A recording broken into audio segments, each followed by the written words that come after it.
1절 보시면 그날이 나옵니다. 1절에 그날 나옵니다. 선지자들의 선지서에는 꼭 이 날이 나옵니다. 그날, 여호와의 날, 구원의 날, 심판의 날. 그 선지자들이 글을 쓸 적에 힘든 시기, 절망의 시기, 혹은 죄악 가운데 있습니다. 그런데 선지자들이 바라는 그날은 그런 시기가 지나 회복되는, 죄사함받는, 언약이 성취되는 그런 날입니다. 비록 지금은 이렇게 살지만 그날 되면 다 말씀이 이루어진다 하는 그 성취의 날이 그날입니다.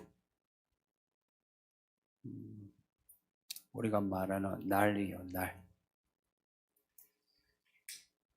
선지자 자신이 그날을 기다렸고, 그리고 선지자들이 사람들에게 그날을 기다리라고 격려했습니다.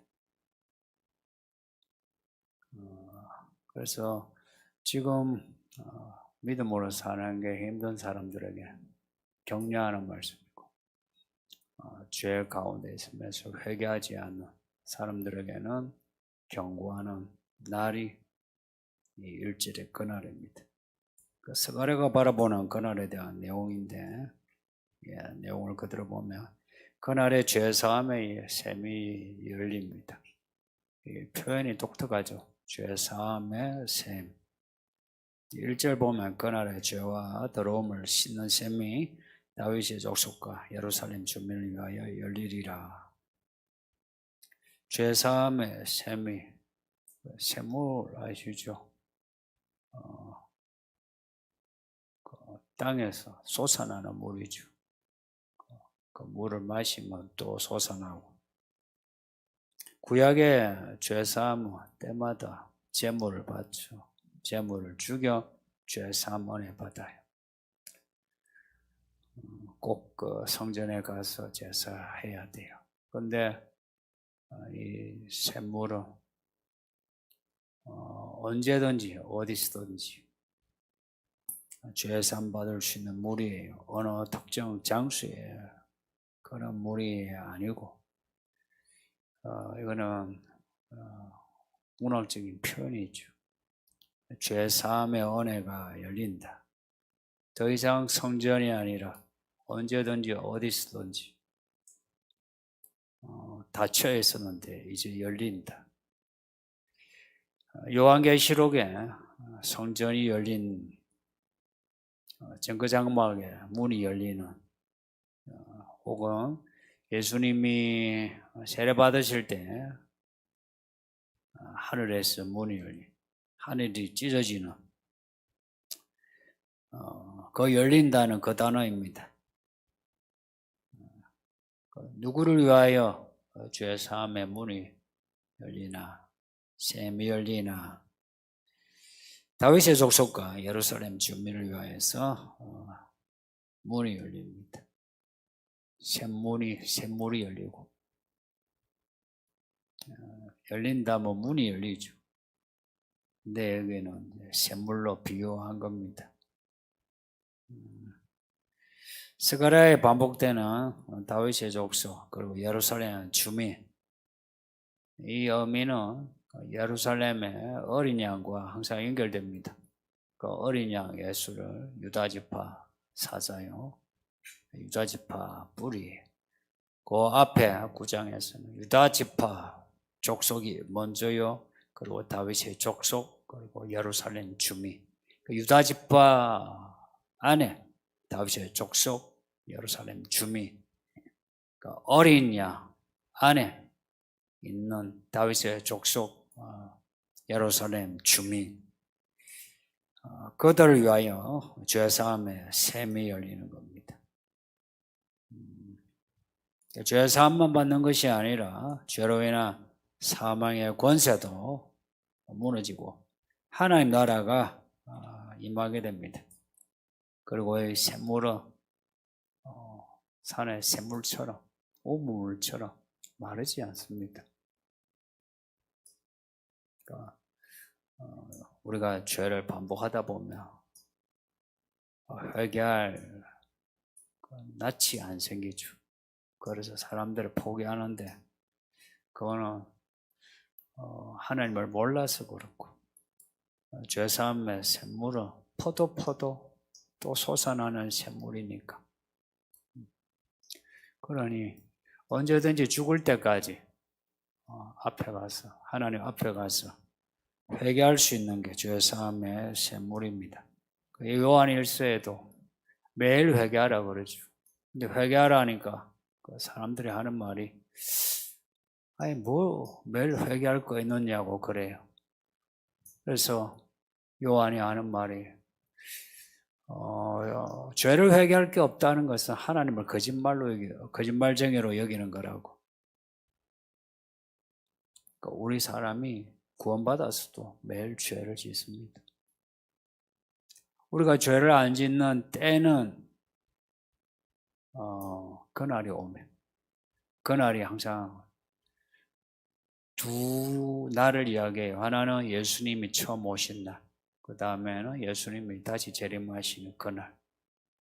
그날 2000년 전에 그날이 이제 죄사함의 샘이 열리는, 그리고 다시 오시는 그날 죄사함이 완성되는 이 사이에 우리가 있습니다.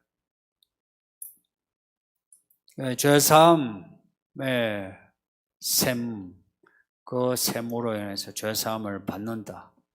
그걸 매일 죄사함을 받는 사람이라면 무슨 일이 일어날 것 같습니까? 매일 죄사함을 받는다면 사람이 새로워지죠. 매일매일 회개하는데 그래서 깨끗해지면 사람이 달라지죠.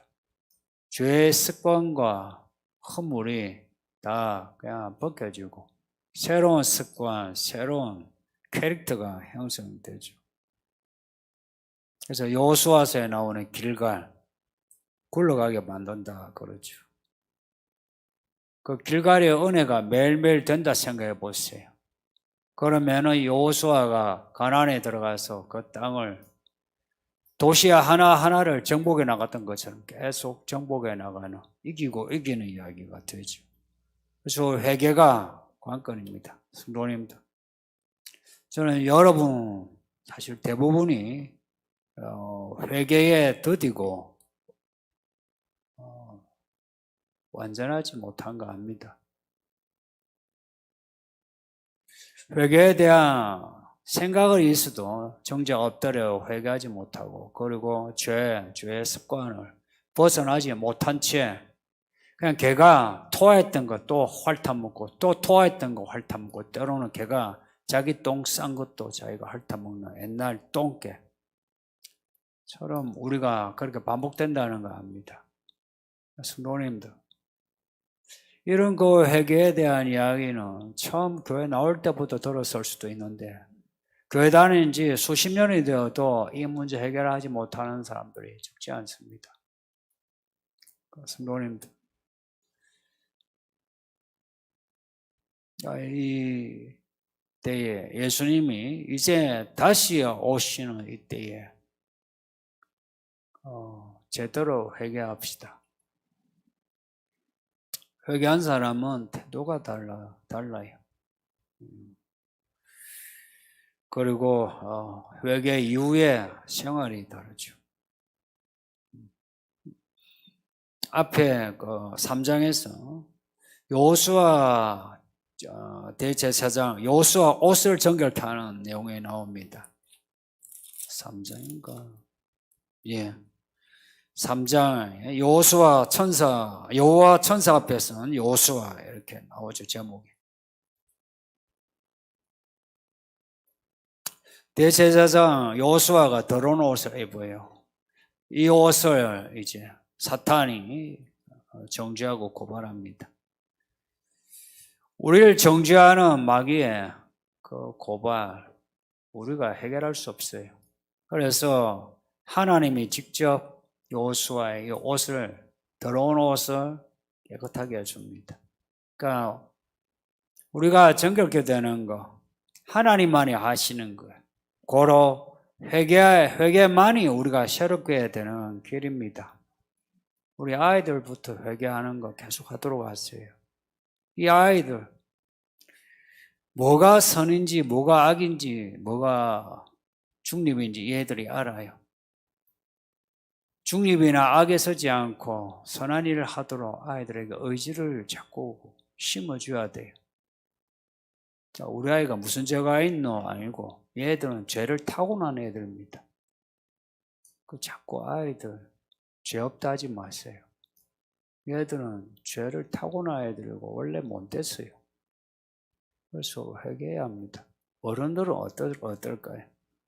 어른들은 말할 것도 없죠. 근데 의외로 이 회개 이야기하면 사람들이 듣기 싫어해요. 근데 왜 제가 이 회개 이야기하는지 제 속셈을 이야기하죠. 제가 살기 위해서 그렇습니다. 첫째는 제가 회개해야 살고 그 다음에 하나님이 원하는 메시지가 회개하라는 것이기 때문에 제가 이런 말 하지 않아야 하면 제가 하나님께 맞아 죽어요.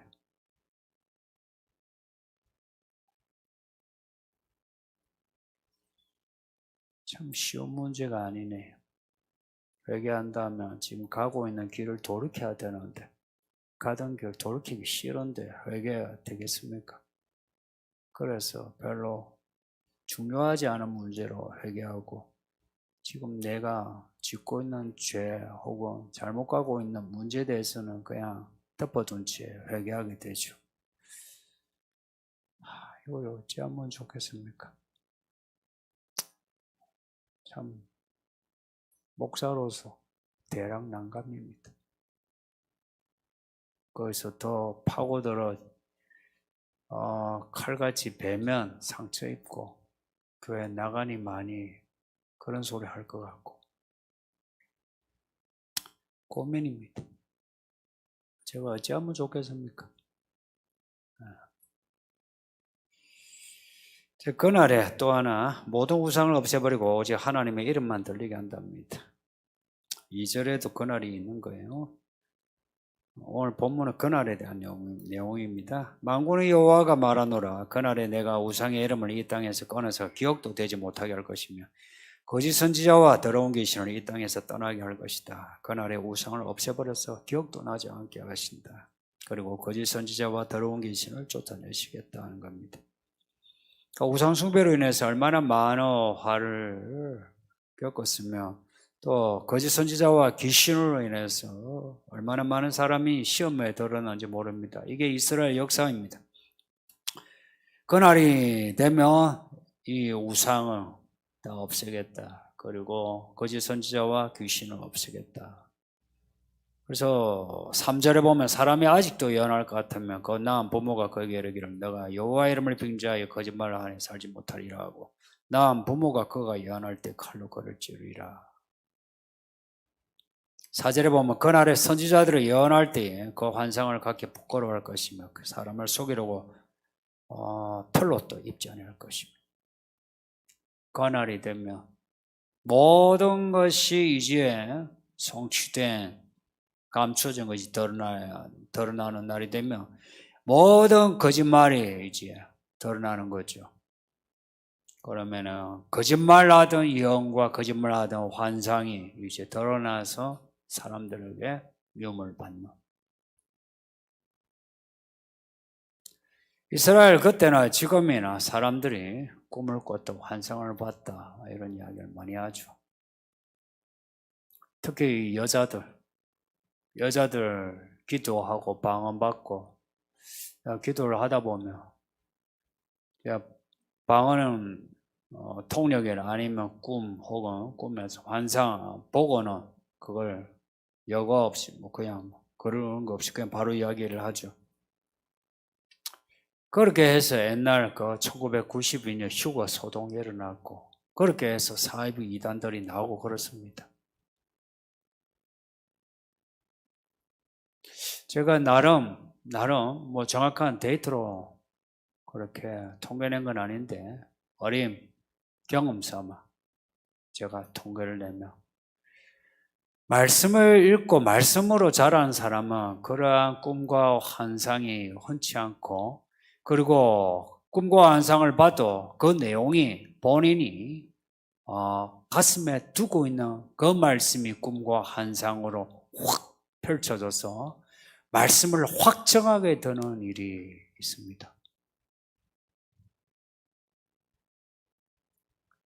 반대로 말씀을 읽지도 않고 듣지도 않아요. 설교할 때도 듣지도 않아. 그러면서 꿈이나 환상을 이래 보고 또 나름 기도한다고 기도하고 그러면서 방언도 통역하고 하는 사람의 환상과 그 꿈은 말씀하고 상관없이 그냥 그대로 신화예요. 거짓말이라. 근데 본인은 그것이 신랑하게 여겨져요. 그래서 교회 안에서도 막 말을 해요. 그러면 교회 안에 이 약한 사람들, 성도님들, 여기 이번에 세례받은 이지문 성도님한테 물어보세요. 성도님, 여기 딱 오니까 여기 있는 사람 다 믿음이 좋아 보이고 이분들이 하는 말이 다 진짜로 들리죠.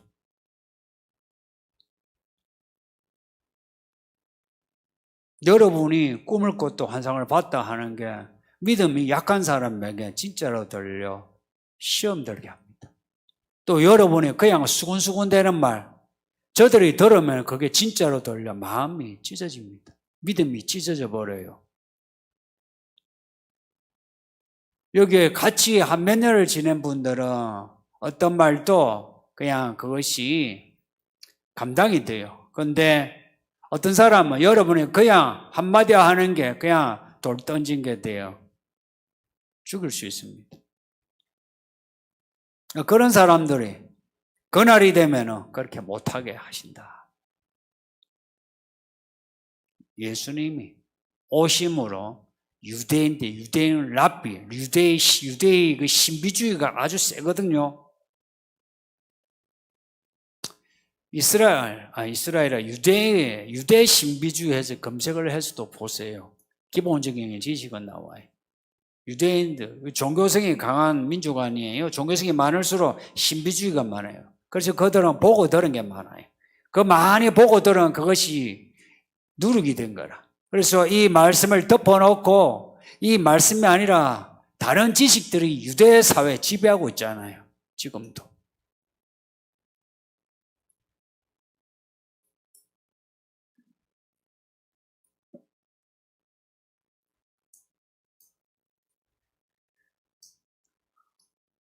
우리 한국 교회가 그 일제 때 좀 암울했죠. 그때 막 천년왕국, 휴거 이렇게 말씀을 덮어놓고 마치 선지적인 그런 말들에 다 혹했어요.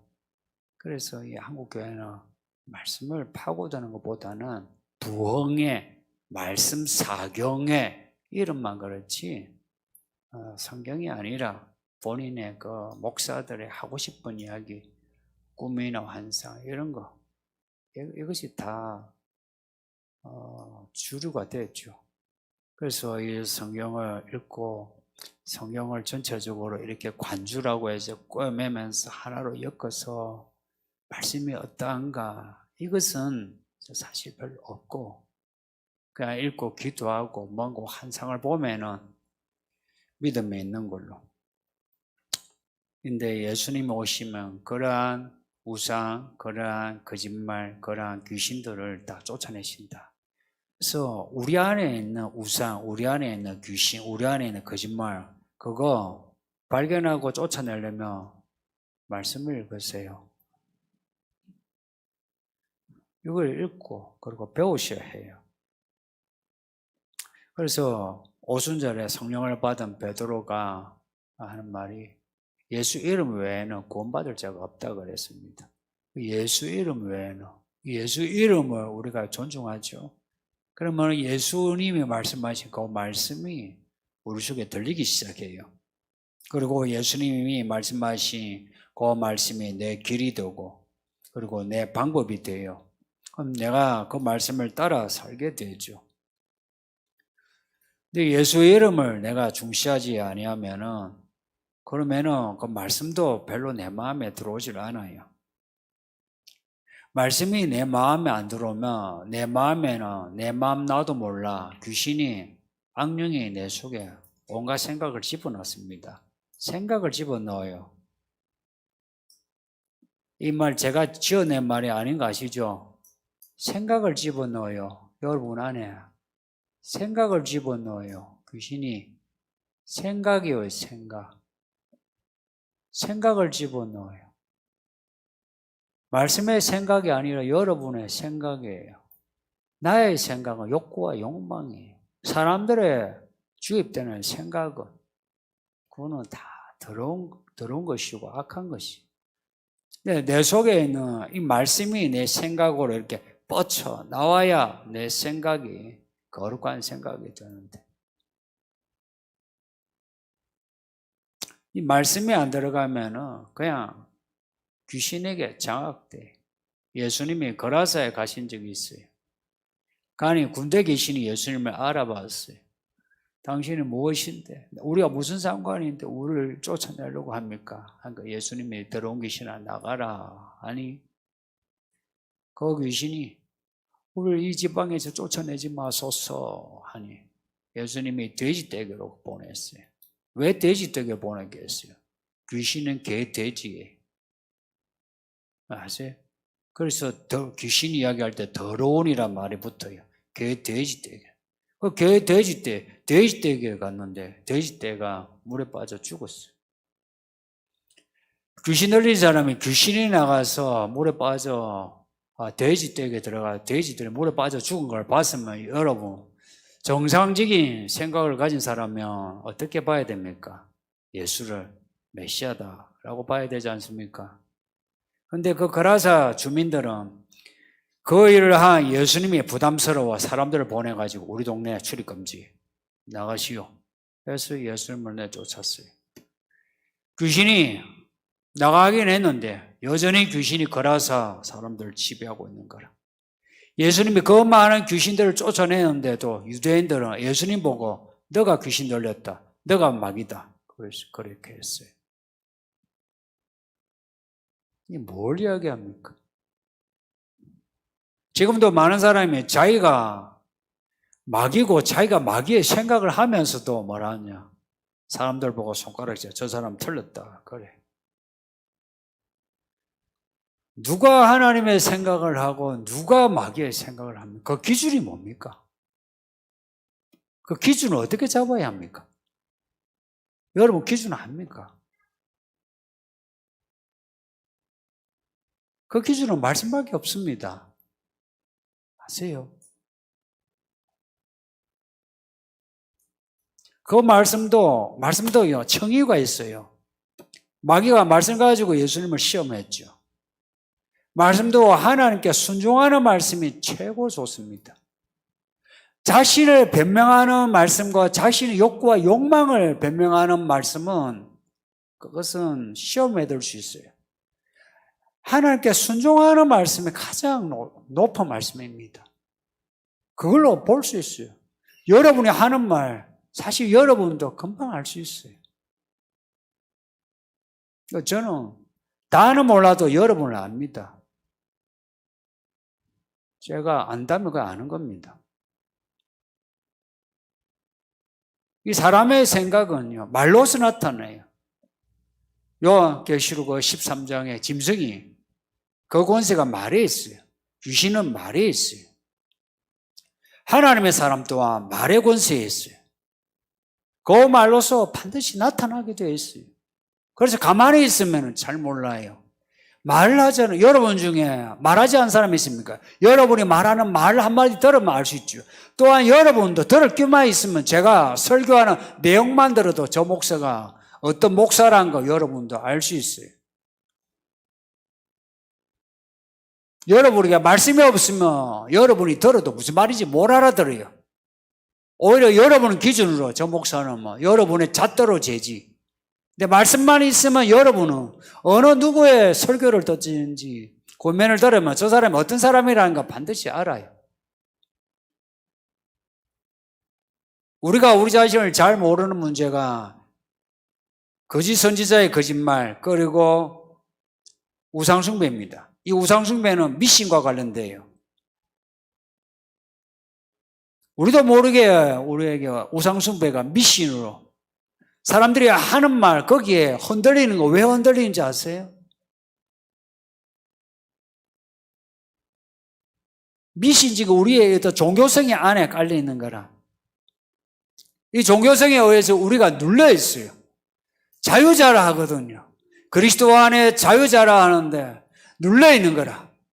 그래서 나 자신도 잘 모르는 어떠한 그 틀에 매여서 혹은 문화적인 도구들에 매여 있으면서 우리 자신이 말씀으로 살기보다는 그냥 그 흐름을 따라가는 거예요.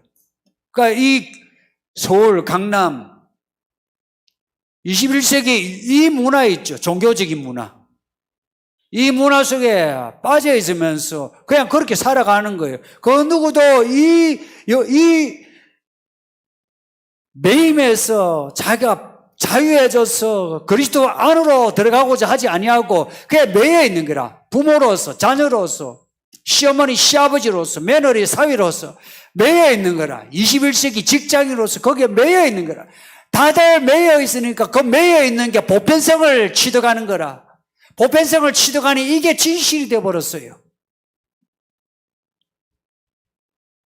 우리가 다 옳다 하는 게 진리입니까? 여러분이 묻고 싶어요. 다른 사람도 이럴 때는 이렇게 하더라 합니다. 왜 목사는 그걸 못하게 합니까? 다른 사람이 다 이렇게 하는 그것이 진실입니까? 그게 옳습니까? 내가 그걸 묻고 싶어요. 만약 그게 옳지 않다면 그러면 하지 않아야 되지 않습니까? 근데 하는 이유가 뭡니까? 악해서 그래요. 성경이 줄곧 말하는 게 우리의 악입니다. 그날이면 우리의 악이 드러날 날이에요. 그날이 완성되면 우리의 악이 이제 심판받는 날이에요. 왜 회개해야 되느냐? 우리가 악하기 때문에 회개를 해야 그날 우리가 심판의 날이 아니라 구원의 날이 되는 겁니다. 그날에 선지자들이, 거짓 선지자들의 꿈과 환상, 예언들이 부끄러움을 당합니다. 그래서 자신을 숨겨요. 예전에는 선지자인 척 털옷을 입었어요. 선지자인 척. 지금 같으면 목사인 척, 장로인 척, 뭔가 믿음이 좋은 척 하는 거 있잖아요. 인상이 좋으면 믿음이 좋은 겁니까? 말을 샬롬, 할렐루야, 축복합니다, God bless you, 이런 말을 하면은 믿음이 좋고 좋은 사람입니까? 예수님이 언제 사람을 만나가지고 God bless you, 당신 축복합니다, 평안하소서 그랬습니까? 부활하시고 그러셨습니다. 부활하시기 전에는 샬롬이라는 말을 한 적이 없습니다. 부활하신 후에 모든 죄를 처리하시고 난 뒤에 이제 샬롬 하셨어요. 그 전에 예수님이 언제 샬롬 하시고 언제 God bless you 했습니까? 자신의 죄를 처리하지 못한 채 누가 누구를 축복할 수 있습니까?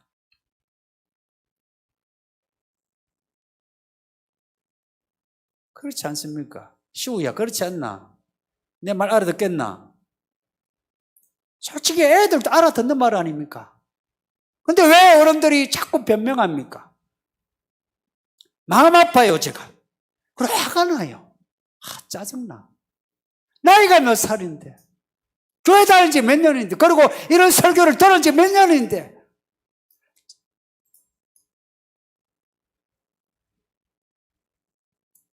그 사람들이 물어요. 당신 두 팔 사이에 가슴에 있는 그 상처는 무슨 상처냐? 이게 무슨 말이냐면은 열왕기상 18장을 보면은 우상을 섬기는 선지자들은 자해를 해요. 그런 자해를 통해서 자기가 신을 만났다고 하는 경험을 해요. 황홀경에 자기를 자해하면서 하나님을 만나는 거라. 자기들이 말하는 하나님 바알을 만나는 거라. 이게 성경에만 이렇게 기록이 되어 있어서 그전에 역사 실정주의자들은 이런 말을 했어요. 아이고, 성경이 거짓말하네. 그랬는데 20세기 초에 우가리 문서가 나타났어요. 시리아 항구 도시에 우가리에서 어쩌다가 토기에서 나타나 도중안처럼 그러니까 토기에 많은 걸들이 나타났어요. 거기에 바알을 섬기는 그 의식들이 나온 거라. 그래서 성경의 내용이 진짜라고 알게 된 거예요. 그러니까 이 가슴에 상처를 낸 것은 그 당시 우상을 숭배하는 선지자들의 그 모습이에요. 이걸 또 자랑하고 있는 거라. 문신하는 사람 있죠. 문신 자랑하듯이 자랑하면서 내가 이런 선지자인데 이런 거죠. 내가 이런 선지자인데 이런 선지자인데 그럼 사람들이 우와 한 거예요. 근데 그날이 되면 그들의 거짓말이 드러나니까 숨기는 거예요. 털옷도 입지 않는 거라. 예전에는 목사님들 이제 가운 딱 입으면 제가 이거 입는 게 좀 그렇게 보입니까? 까맣고 빨간 황금빛의 옷을 입으면 그렇게 보입니까? 양복이라도 이런 위아래가 안 맞는 이런 옷이 입는 게 낫습니까? 아니면 하얗고 아니면 노랗고 그런 옷을 입고 여기 하나 딱 꽃을 꼽는 어느 게 낫습니까? 여러분 생각하는 목사다움이 뭡니까? 장로다움이 뭡니까? 저는 목사로서 내 고민은 목사다운 목사가 뭐냐고요. 이 교회에서 만약 가정에서 아니면 길거리에서 목사다운 목사가 뭡니까? 고민해요. 몰라서도 묻고요. 알면서도 여러분은 뭐라 생각하는지 제가 묻고 싶어요. 그러면 여러분은 어때요? 여러분은 성도로서 장로 혹은 집사 권사로서 권사다운 권사, 집사다운 집사, 아버지다운 아버지 뭡니까? 엄마다운 엄마가 도대체 뭡니까? 물어야 되지 않습니까? 그동안에 이 털옷을 입고 가지면 상처 이런 의식으로서 내가 목사니 장로니 이거 펴내는 것보다 이거는 덮어두고 그날에 완성된 모든 것이 드러난 가운데 정말 이제 목사다움이 이제 실체가 나타났고 장로다움이 나타났고 성도다움이 나타난 거예요. 이제 아세요? 이제는 모든 것이 그리스도 안에서 실체가 나타났어요. 그래서 다시 오실 예수님은 우리에게 가르쳐 주시고 보여주시 그 실체로 그 진리로 우리를 심판하시는 겁니다. 가르쳐 줬지 않았냐? 근데 너 왜 그렇게 살았어? 그래서 마지막 그 심판이 의의 심판이라는 겁니다.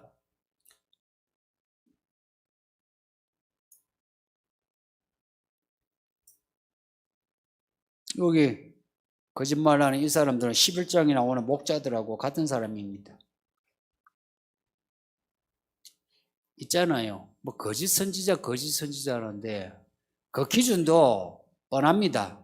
너무 분명해요. 자꾸 복잡하게 생각 안 돼요.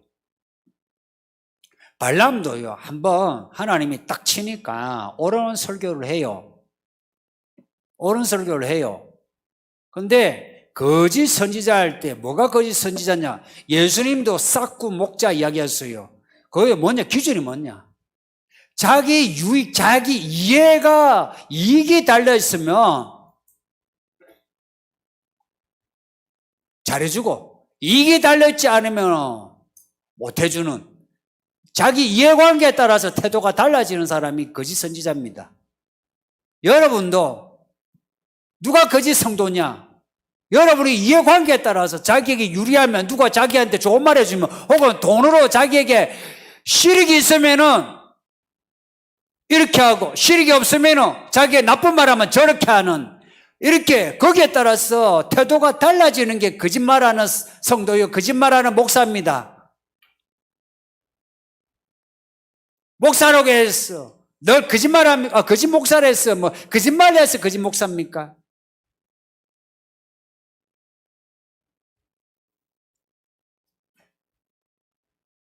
그래서 요한일서 마지막 때는 저 그리스도가 이미 나타났고 또 나타나니까 야 영을 다 믿지 말라 사람을 다 믿지 말라 분별하라고 합니다. 그래서 이제는 여러분 개개인이 똑똑해서 분별하세요. 그래서 가정예배 하라고요. 그렇게 해서 매일매일 분별력을 키우세요. 똑똑해야 합니다. 우리가 이렇게 예배할 수 있는 날이 얼마나 될지 저에게 가르쳐 주신 게 있어요. 한 방에 한 날에 모든 게 달라집니다. 평안한 날이. 서서히가 아니고 서서히 진행되는 뜻. 그래서 아무도 모르고 있다가 그러다가 어느 한날에 세상이 완전히 달라집니다. 그래서 지금 요 평안하다, 이 세월 좋죠. 이 예배를 들을 수도 있고 이때 예배 많이 하시고 성경 많이 읽으시고 가족 간에 믿음 하나 되세요. 그날이 되면 가족 간이 원수됩니다. 가족 간에 하나 됐어요. 동거하는 가족이 첫째입니다. 가족 간에 하나 됐어요. 그래서 가족 간에 혹시 이 거짓 선지자처럼 엉뚱한 말씀을 놔두고 꿈이나 환상이나 이런 것에 빠지면 서로 경계시켜야 합니다. 그러지 말라고. 그리고 온 가족이 하나 되어 말씀으로 들어와야 합니다. 딱 들어오면 일어나는 일이 있습니다. 오늘 본문을 근거로 해서 말씀을 드리면 첫째 회개합니다. 회개하게 됩니다. 이거는 정말 그래요. 제가 몇십 년 믿었는데도 믿음의 기본은 회개입니다. 무슨 죄를 회개하냐? 혼자 회개할 거 많지 않아요. 솔직히 말해서 하나님께 달라고 하려고 기도가 나오지 않을 만큼 회개할 게 많지 않습니까?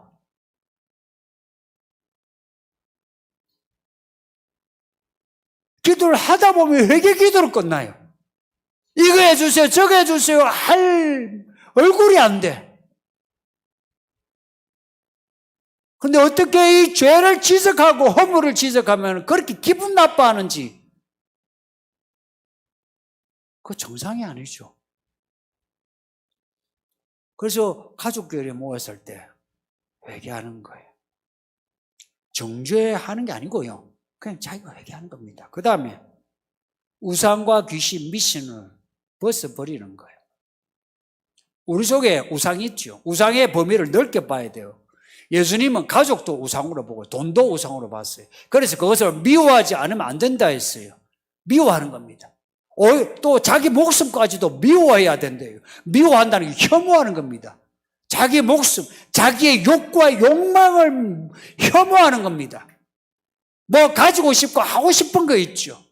가능하면 가지지도 말고 먹지도 말아보세요. 그렇다고 무조건 금욕하라 이 말이 아니고요. 한번 해보세요. 여러분 꼭 가지고 싶은 거 한번 그것을 포기해보세요. 여러분이 정말 먹기 싫은 거 있죠. 가끔 이런 분이 있죠. 나 어릴 때 감자만 먹었어요. 감자 나 안 먹는 분이 있죠. 저는 어릴 때 몇 달이고 수제비만 먹었습니다. 그것도 그냥 소금에 그냥 물에 소금에 그냥 넣은 수제비만 몇 달 먹었는데 제가 가장 좋아하는 게 뭔지 아십니까? 아시는 분은 알겠지만 수제비입니다. 왜 그런가 하니까 그날에 그 수제비를 내가 맛보았기에 내가 예수 믿게 된 거예요. 그래서 저는 수제비가 좋습니다. 쑥국도 좋고 뭐 건강에 좋아서 뭐가 아니고요. 입맛에 그게 맛있어가 아니고 그냥 먹으면 좋습니다. 우리 집사람한테 물어보세요. 수제비는 몇 그릇씩고 먹습니다. 딴 건 한 그릇만 먹어도 가만두는데 그것을 먹으면 먹을수록 맛있어요. 그래서 은혜의 창자라. 저도 이상해요. 아니 냉면은 한 그릇만 먹으면 배가 불러. 수제비는 먹어도 두세 그릇을 먹어요. 왜 그러냐? 그날이 내게는 너무 좋아요. 내 살아온 그날. 그때는 얼마나 제가 서러워하고 눈물 흘리고 와 인생이 내가 지금 왜 이렇게 살아야 하고 그랬는데 그날이 너무 좋은 거라. 그날에 먹었던 게 좋은 거예요. 한번 자기가 먹기 싫은 거 한번 먹어보시고 먹고 싶은 거 가지고 싶은 거 하고 싶은 거 한번 하지 말아보세요. 저는 여기에 대해서 정말 제가 확신합니다. 저 하고 싶은 거 너무 많았습니다. 하고집입니다, 제가. 잔재주도 있어서 하면은 빨리빨리 해요. 하고 싶은 게 너무 많았어요. 그런데 그 하고 싶은 거 거의 하지 않습니다. 거의 하지 않습니다.